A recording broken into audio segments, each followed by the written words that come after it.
Hey my loves, welcome back to my channel. So in this one we are going to be discussing, weight loss, and obviously this is not me telling you that you have to lose weight. I have to say that because there are so many sensitive people on the internet. Obviously this video is for, if you yourself have been trying to lose weight already, for a couple of weeks, couple of months, and you are not, achieving desired results. I feel like, these may be the reasons. Now, reason number one may be like that you're going through some hormonal issues. Now, if you have already tried Atkins, the soup diet, the keto diet, and obviously you've been doing it like for weeks on end, and you're not really seeing any change in in your body or on the scale, then you may be going through hormonal issues. Now obviously keep in mind that caloric deficit is what makes you lose weight. So even if you are on a diet, like even if you eat only certain things, if you eat too much of them, as in more than you consume, like more than your body is burning, then you're still not gonna lose weight, right? But let's say you are in a calorie deficit deficit, and that you tried all these diets and clean eating and working out, and you're not losing weight. You need to get to your doctor and get your hormones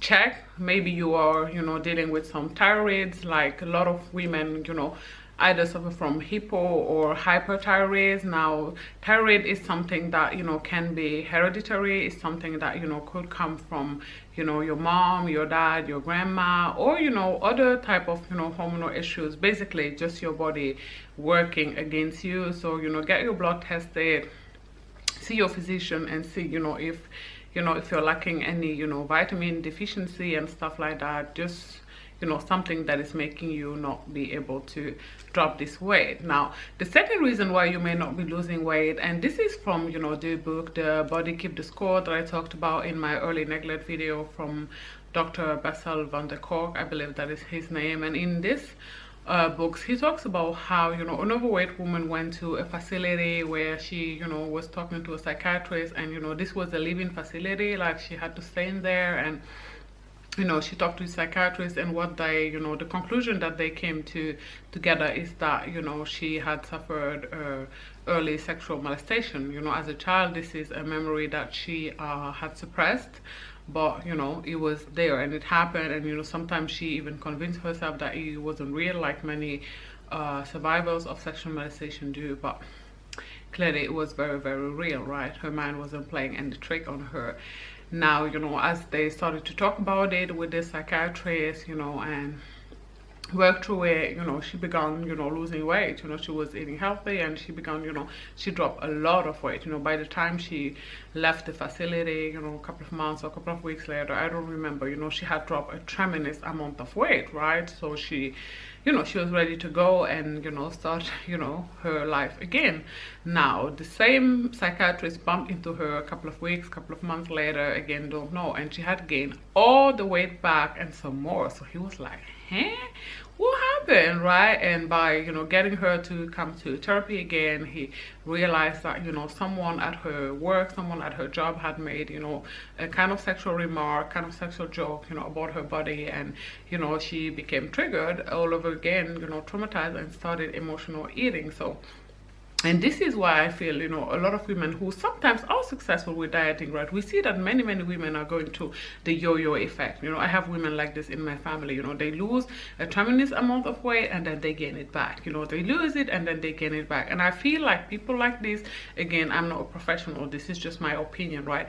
I believe that people like this are suffering through some form of trauma. And this is why, even if they're able to, be very, very strict with themselves for a couple of weeks, couple of months, and lose the weight, at some point, because life, and we all have problems and stuff, something does happen that triggered something that happened in the past, and then what do they do to cope with that life stress that we all have to cope with? Is it, right? And obviously we know that comfort food rarely is healthy. It's often burgers and ice cream and pizza and all stuff like that. Lots of carbs and lots of not so healthy and so good carbs, right? So emotional eating and trauma may be the reason why you're not losing weight. And if that is you, it's going to be very important for starters, obviously, to check in with a mental health professional, you know, a therapist, a psychiatrist, you know, and see, you know, what happened in your childhood, you know, what is the reason why you run to food for comfort, right?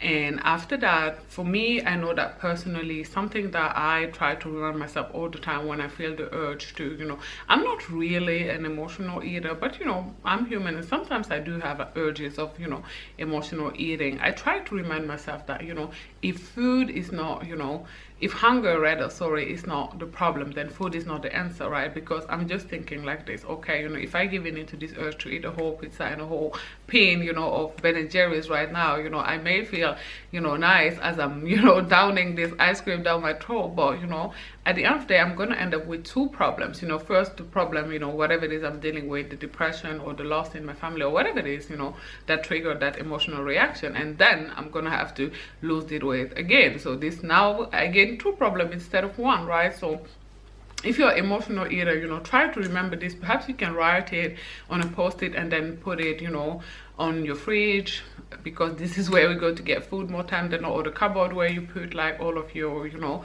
sweets and stuff like that, on your bathroom mirror, or just somewhere where you can have this reminder and, you know, remind yourself that, you know, if hunger is not the issue, you know, food is not, you know, it's not the answer, it's not gonna solve it. Yeah, anyways, you guys, these are the two things that I feel like, you know, people don't often talk about, you know, when it comes to losing weight, but I still feel like, you know, they're keeping a lot of women from losing weight. If you enjoyed this video, do not forget to like, you know, comment in the comment section down below, you know, what are your best tips and tricks for weight loss. Do not forget to subscribe, okay? And I will talk to you guys very, very soon, like I always do. Bye guys. Mwah.